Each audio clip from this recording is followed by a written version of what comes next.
करने की क्या ज़रूरत थी आपको?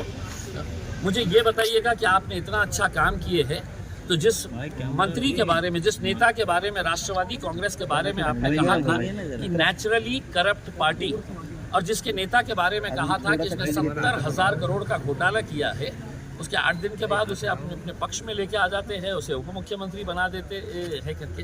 तो देखिए, आप जनता को इतना बेवकूफ़ मत समझिएगा। बीच चुनाव में औरंगजेब फिर से जिंदा हो गया, इसका फायदा किसको पहुंचेगा?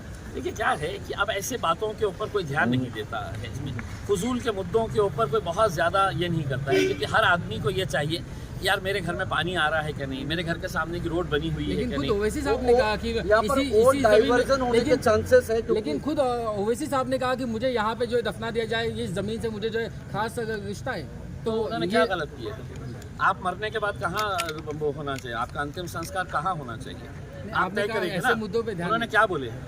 उन्होंने क्या बोले हैं? यार इस ज़मीन से मुझे मोहब्बत है, इस ज़मीन से मुझे मोहब्बत है, तो अगर मैं मर जाऊं, मरना सबको है, आपको भी मरना है उसके अंदर, तो आप भी है तो अपना विल दे दीजिएगा कि मुझे अंतिम संस्कार इस शमशान भूमि में करवाना। उन्होंने कहा, उन्होंने ऐसा कुछ नहीं कहा। 15 मिनट वर्सेस 15 सेकंड, ये जो एक नई राजनीति शुरू हुई है। बकवास सवालों का बकवास जवाब मैं देने के लिए तैयार नहीं हूँ। ये मुद्दा विकास के मुद्दों के ऊपर है, और जो लोगों के पास काम की बात नहीं है वो बकवास करते रहते हैं। यहाँ पे भी मोहतरमा आई थी और उन्होंने बकवास बातें करके चली गई। आपको लगता है कि देश में इस बार बदलाव होगा?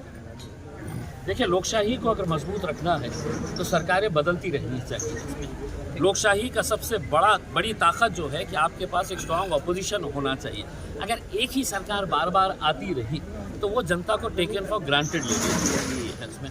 तो सरकारें जब बदलती है तो बदली हुई सरकार, विपक्ष जो रहता है वो चुस्त रहता है कि अगले टाइम मुझे भी उठा के फेंक डालेंगे करके, तो वो जनता के हित में काम करती है।